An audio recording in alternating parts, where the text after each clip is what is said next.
खाट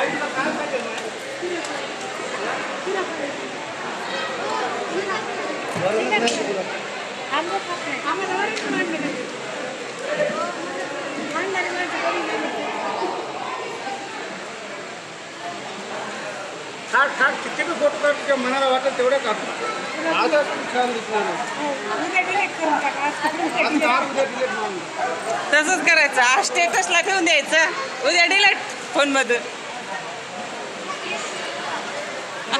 खायला काय वाढायला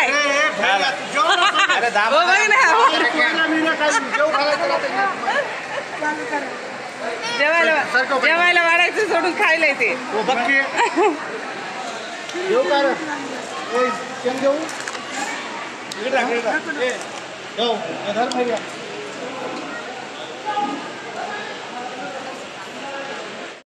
श्री स्वामी समर्थ. चला तर माझं आवरलेलं आहे आणि लग्नाला जायला रेडी झालेली आहे. बाजूला भाषा होत्या, बोलत होत्या, छान दिसायली साडी वगैरे असं चर्चा करत होत्या आणि मेकअप पण छान झालेला आहे, एकदम सिंपल केलेला आहे. श्री स्वामी समर्थ. चला आवरले आमचं, आम्ही लग्नाला रेडी झालो, सगळेजण झालेत, पण कोणाकोणाला व्हिडिओमध्ये यायचं नाही आणि आम्ही घेणार तर नाही आमच्या व्हिडिओमध्ये. साडी नेसली आहे आणि कशी दिसायली, मी मेकअप केला साधा सिंपल. फक्त अर्ध्या घंट्यात आवरले. चला आता सगळेजण यायला लागलेत, गाड्या आमच्या तयार आहेत, निघायचे. ऊन लय भरपूर आहे, भरपूर ते लग्नामध्ये ऊन बाबो. आणि फक्त अर्ध्या तासाच आवरलेली आहे. हे बघा मी गाडीत येऊन बसले आणि भयानक भयानक ऊन होतं बापरे. एसी लावली गाडीत तरी पण गरमी कमी होत नव्हती. बापरे बापरे भयानक ऊन होतं आणि भर दुपारचं लग्न होतं, त्यामुळं खूपच बेजारी झाली आमची उन्हात लग्नाला जायला. तसं तर सगळ्यांच्या गाड्या होत्या, एसी होती, तरी पण काय सूर्यनारायण महाराज इतके चमकले होते, इतके की भयानक. एसीला सुद्धा काही करू शकत नव्हते. तर आम्ही आलोत ऐन वेळेस लग्नाच्या टाईमला आलोत, कारण आमच्या घरी लाईट नव्हती आणि पाणी नव्हतं आंघोळीला, त्यामुळे आम्हाला लग्नाला यायला उशीर झालेला आहे. तरी पण आम्ही येऊन समोर एकदम कूलरच्या तिथं बसलो, छान वारं येऊ लागलं. इतकी गरमी होती, पण गरमीचा काही लग्नाच्या तिथं अहसास झाला नाही, कारण कूलर वगैरे लावलेले होते आणि मोकळं होतं, त्याच्यामुळे हवा बाहेरची येत होती, छान वाटू लागलं होतं. आता हे नवरदेव नवरीची एंट्री झालेली आहे आणि त्यानंतर मग मंगलाष्टिका वगैरे होतील आणि छान आम्ही सगळेजण येऊन बसलेलो आहोत. मैत्रिणी आल्या होत्या, छान गप्पा मारत होतो. सगळे पाहुणे रावणे बहिणी वगैरे सगळ्या भेटतात अशा कार्यक्रमालाच. एरवी नाही, पण अशा कार्यक्रमाच्या वेळेस मात्र सगळ्या जणांच्या भेटी होतात, कारण एरवी आपण दिवाळीला ते येतो, एकमेकांना भेटत नाहीत त्यामुळं. आणि आम्ही दिवाळीला गेलं ना, आम्ही घराच्या बाहेरच निघत नाहीत. 2-2 वाजता आमच्या आंघोळी होत नाहीत. बसणं, हसणं, गप्पा करणं हेच चालू असते. आणि आपल्या लग्नामध्ये नाही का महाराष्ट्रीयन म्हणजे असे पारंपरिक पद्धतीने हे रुखवत दिल्या जातो. तर हे लग्नामध्ये रुखवत दिलेलं आहे. मुलीचे वडील मुलाकडच्यांना असा रुखवत देतात, बऱ्याच काही संसारिक वस्तू वगैरे देतात, तर ते मांडलेलं आहे, त्याचं थोडंसं शेअर केलेलं आहे. आता पुढं मंगलाष्टिका होणार आहे. आणि आपल्या इकडं पद्धत आहे बघा महाराष्ट्रामध्ये, माझ्या माहेरीसुद्धा आहे, आंध्रा तेलंगणा आहे, पण तिकडंसुद्धा अशी पद्धत आहे की मुलीच्या आईवडिलांना पूर्ण संसार असा देतात. प्रत्येक ठिकाणी आहेच ही पद्धत, मला माहिती आहे.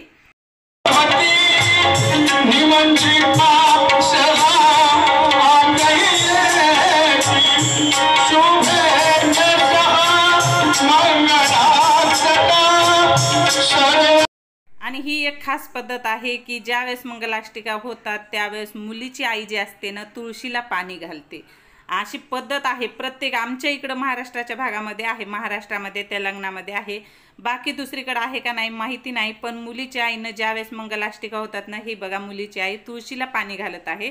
डायनिंग टेबलवर तुळस ठेवलेली आहे आणि त्यावर मंगलाष्टिका होईपर्यंत पाणी घालायचं आहे. आणि बिचारी नाही का मंगलाष्टिका होत होत्या आणि ती रडत होती. कोणत्याही आईला रडूच येतं आणि हे जो क्षण असतो ना, खूप खूप म्हणलं तर भयानक असतो, कारण आपल्या काळजाचा तुकडा दुसऱ्याच्या स्वाधीन करायचा असतो. ते भलेही बहिणीच्या घरी दिलेली मुलगी होते, पण लग्न झाल्याच्या नंतर परकीच होते, आईवडिलांचा तिच्यावर अधिकार राहत नाही. ज्यावेळेस आपल्याला आणायचं मुलीला त्यांना विचारावं लागतं, ठेवायचं त्यांना विचारावं लागतं, त्यामुळं आता मुलीच्या आईवडिलांना दुःख होतंच. आणि माझा भाऊ तर खूप रडला, खूप म्हणलं तर खूप. आणि त्या नवरीचा भाऊ तर इतका रडला बापरे, तिचे वडील आणि मुलगी ज्यावेळेस गळ्यात पडून रडले, अक्षदा वगैरे झाल्यावर फोटो काढत होते स्टेजवर, त्यावेळेस लहाना भाऊ तो इतका रडत होता की वाट लावेपर्यंत त्या दुपारपासून रडत होता तो. श्री स्वामी समर्थ. हे माझी मैत्रिणी, हे बघा, ही अंजली आहे, ही जयमाला आहे आणि ही तर लहानी बहीण आहे. त्याला म्हणलं होतं ना, मी म्हणलं होतं ना लग्नाला आल्याच्या नंतर भेट घालून देईन, पण सगळ्या मैत्रिणी आल्या नाहीत, फक्त या दोनच आले. आणि सर पण आले होते. सरचं काय व्हिडिओ केला नाही, त्याला माहिती का नाही व्हिडिओ करते. सरची मिसेस पण आली होती, त्याला सुद्धा घेतलं नाही. पण आमचे हे बेस्ट फ्रेंड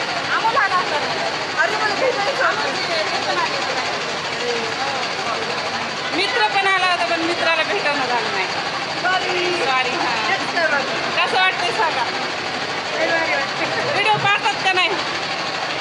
हां, काय म्हणते, लाईक करते, सबस्क्राईब करा.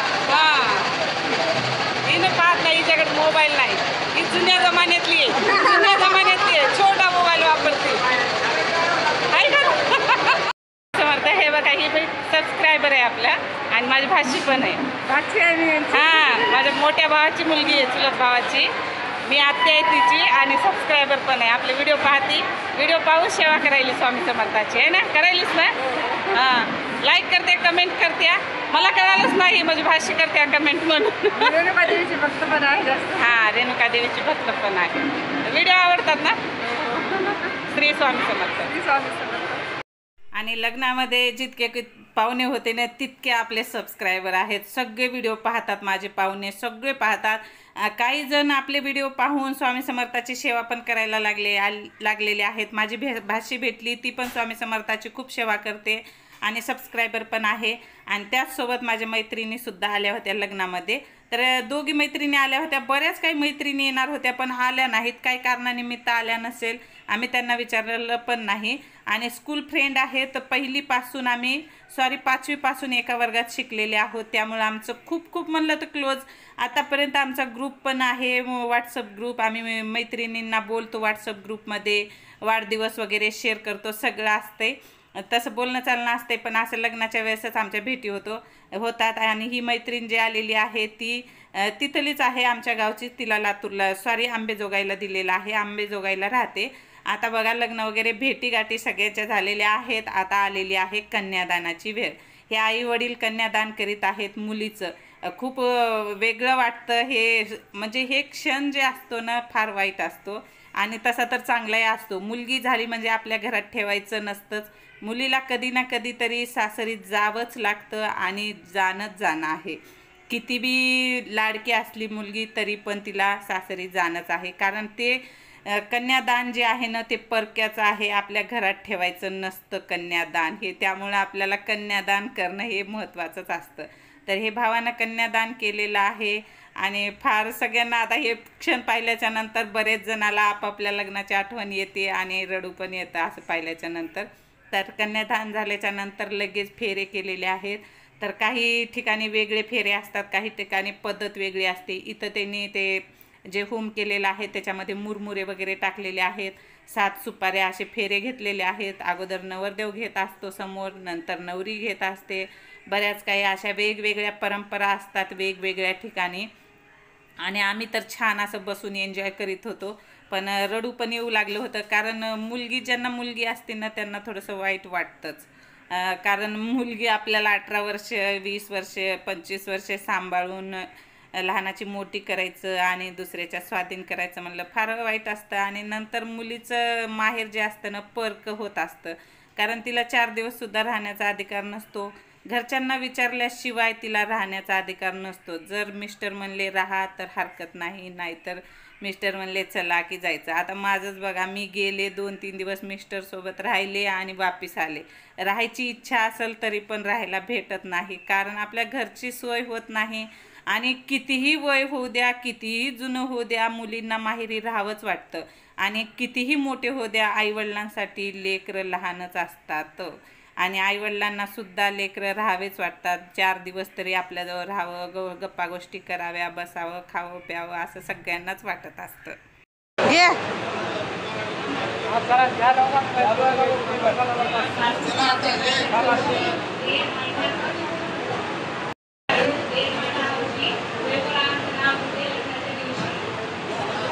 एकदा घे, एकदा घे, आणखीन एकदा घे, घे ना, पूर्ण ऐकू आलं. हा जेव्हा गडबड करायला त्यांनी शिवा भेटतात.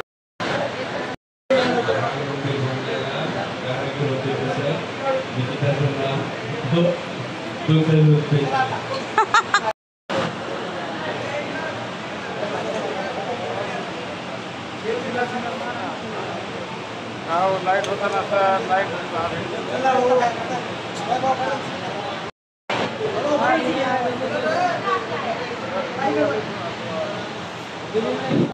आता उखाणे वगैरे झालेले आहेत नवरदेव नवरीचे आणि त्यानंतर आलेली आहे शेवटची स्टेप म्हणजे शेवटची वेळ म्हणजे बिदाई.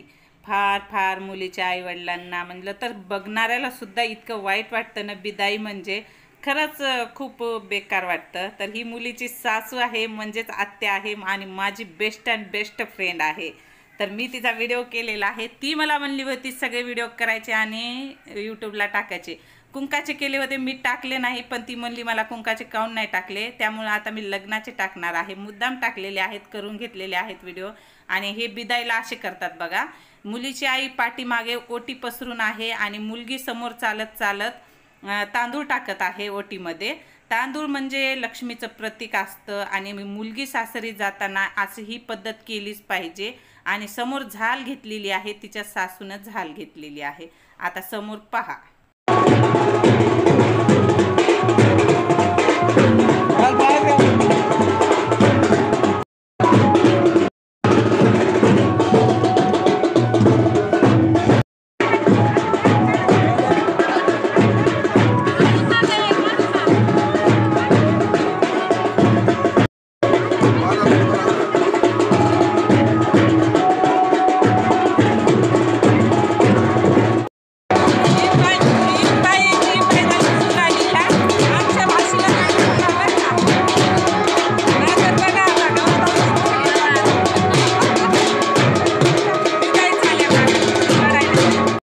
तर हे मुलीचा मोठा भाऊ आहे, चुलत भाऊ आहे आणि तिचे आई वडील तर खूप रडले बाबा, खूप रडले भयानक. आम्ही त्याला म्हणलं तर आमचे मेहणे म्हणू लागले तर म्हणे तुला एक मुलगी आहे, तुझी मुलगी ज्यावेळेस जाईल ना तुला कळल म्हणे, आपोआप डोळ्यातून धारा येतात. खरोखर आहे, जे मुलीचे आई वडील आहेत ना त्यांना आपोआप डोळ्यातून धारा येतात, रड म्हणण्याची गरज लागत नाही. व्हिडिओ कसा वाटला नक्की कमेंट करा आणि लाईक जरूर करा. श्री स्वामी समर्थ. जय जय स्वामी.